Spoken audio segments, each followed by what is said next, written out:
Well, guys, I just came in from filming the potato planting video, and the wind was wild. It was like the Wild West out there.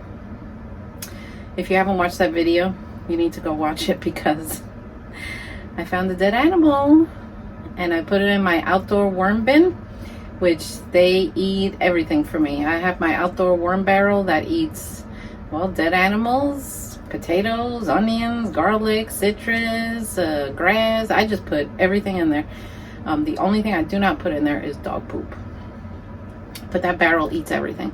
And I was able to plant one of the giant round circular potato bags, I call them, where you could plant anything in there. I only did one because the trees and the wind was like shh.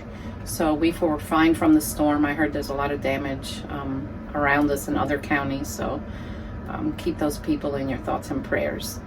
You like my shirt? Nope, not today. Timu sent it to me, and they also sent me the jacket that you see in that video.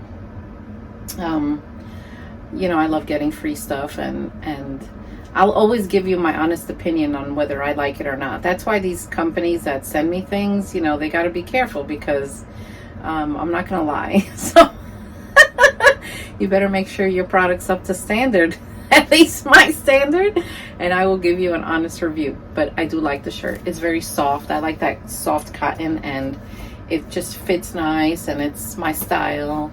I gotta look for one with like a giant skull or something. So anyway, yeah. Look at my nails. This is from like outside, and my hair went, you know, well, you know, the wind.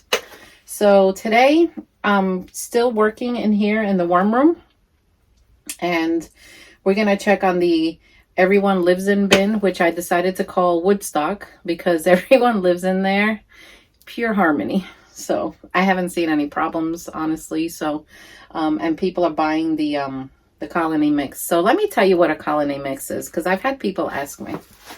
So I'll just bring you over here to the worms. So a colony mix, I just go like this to the worm bin, right? And this is all their stuff. And when I see worms on the surface, I go like this and I weigh it. I never know how many cocoons or worms are in here, like ever. That's the purpose. Like you see, look, someone would just get that cocoons and babies. That's the purpose of a colony bin. It's a colony of microbes and worms and babies and cocoons all together. And this, you got to be patient. You got to put this in your on your surface of your bin or your garden, and then you kind of smooth it out. Spray it thoroughly with water when you get it from me, because what I do is I take this, I weigh it, and then I mix it with peat moss to ship. So I don't weigh this already mixed, because then you won't be getting the full amount that I'm selling. So I take it, I weigh it, then I mix it with peat moss. So peat moss is very dry. Look at that baby. You all know I'm a sucker for babies. Peat moss is very dry, and it sucks the moisture out of worms, so they dehydrate a little bit on their journey, and that's perfectly normal. But what you have to do when you get them is you need to rehydrate them. So the minute you get them, you get your pile, you put it in there, spray water, mix it, wet it real good, cover it with damp newspaper, and then just leave it alone. And they're going to go down. And then the little package of chow that I send you, just sprinkle a little bit on the top, spray a little with water, cover newspaper, go down. The worms that arrive with the starter will eat that, and the other cocoons, in time, they're going to hatch. And then you'll be like, you'll have so many more. It'll be teeming with life. And then that's how it gets started. It's an easier way to harvest, and it's also a cheaper way for people to get started. You don't have to invest in a full pound of worms that's very expensive and then end up killing them, you know, if you accidentally do. And trust me, I have killed worms left and right, just doing things different, doing things wrong, trying to do things. But, you know, I troubleshoot I figure out what I did wrong, and then I keep going. And if anything like that ever happens to you and you buy worms from me, if they arrive dead, just let me know and I'll replace them. Now, I can't control if you get your worms and 2 weeks later you kill them, because my guarantee is that they arrive there alive. You have to do your part to take care of them. So that's what a starter colony is. So these worms are doing great. I see a million cocoons, so they're breeding in here. And, you know, they won't breed with each other like other species. They'll only look for each other. How they do that, like, I have no idea. Mother Nature figured that one out. But they're doing fine. And I'm going to wet this down. You see, look, you got a European nightcrawler and you got an African nightcrawler next to each other. But they're not going to interbreed. So this is what a starter colony is. I hope that that explains to you all what it is. And, you know, anything you buy from my website, it supports my wormery. It supports my YouTube channel. It just helps me out so that I can continue to do this without struggling, you know. So that's what's going on. It was crazy out there. I love planting potatoes, though.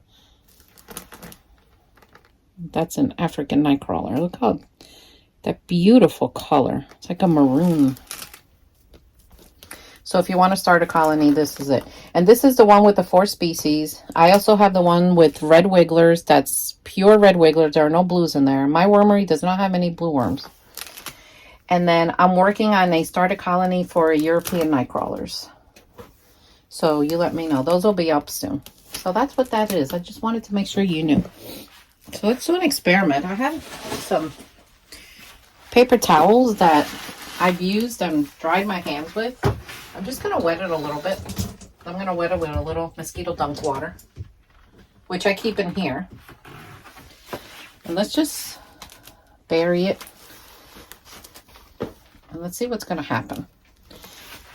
My guess is they're going to eat it. Let's not wet this one. Let's see what happens. I know that the first ones that are going to go after that are going to be the African nightcrawlers by far. I mean, look what they're doing to the paper. They love paper. And I see them all over here. See, these are some babies. They just love the paper. They're carbon eaters. They're big carbon eaters. But I'm telling you, African nightcrawlers are not a beginner worm. They are not. I know people want them because they get excited and they see how big they are. And I understand, because the first African nightcrawlers that I got, I killed the entire pound of African nightcrawlers. I did. It was my fault. I didn't know what I was doing. Plus, I was a beginner, so the next, after the red wigglers, the next worm I moved up to was the European nightcrawler. That was my next, like, upgrade, because I figured, well, let me try those. And it took me a bit to learn how to work with them also, because they're different than the red wiggler. But I finally figured it out. And then once I got experience with them, then I went back to the African nightcrawlers. But it was more than a year later, because I was afraid that I was going to do the same thing and just waste my money, you know. And the seller was, you know, he's a great guy, and it was totally my fault. And he even offered to replace them, and I'm like, no, don't, because I still don't know what I'm doing, and I'm just might kill them again. So I waited, and then I got them. But red wiggler worms are very forgiving, and they're very tolerant of certain thin conditions and you messing with them, and, you know, they're kind of shy. The Euros are more, they can be like that, but they're more bold. And then, do you remember the African nightcrawlers I'm raising in the little black tower with the 3 floors? Oh, I can't reach that. Well, they're doing fine. I'm going to film today on my other channel. So if you want to go see them, go to the Composting Worm Lady. But I will tell you, for more than a week, they gave me a hard time. They did. Even though I had the light on, they kept escaping. They didn't like it. I'm like, oh my gosh. Now I remember why it took me so long to learn how to raise them. But I just kept picking them up and putting them back. Picking them up, putting them back. Joe did. I even found my dog carrying around one. Little Nina. So it took more than a week. They're finally calm. They have stayed put and they're not doing anything. So, but if you want to see them, go check out the other channel and I'll put them on there. But they're doing okay. But my gosh, they gave me a run for my money. Oof.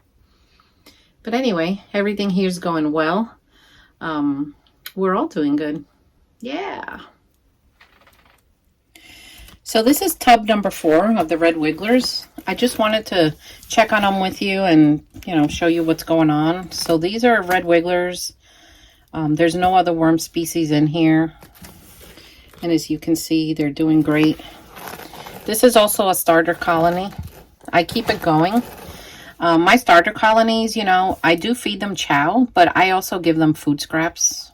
I just like, look, this is an avocado skin. Yeah, it takes a while to break down, but they'll eventually get to it. And I do give them food scraps and shredded paper, shredded cardboard. I raise these bins, these giant tubs, like I do a compost pile.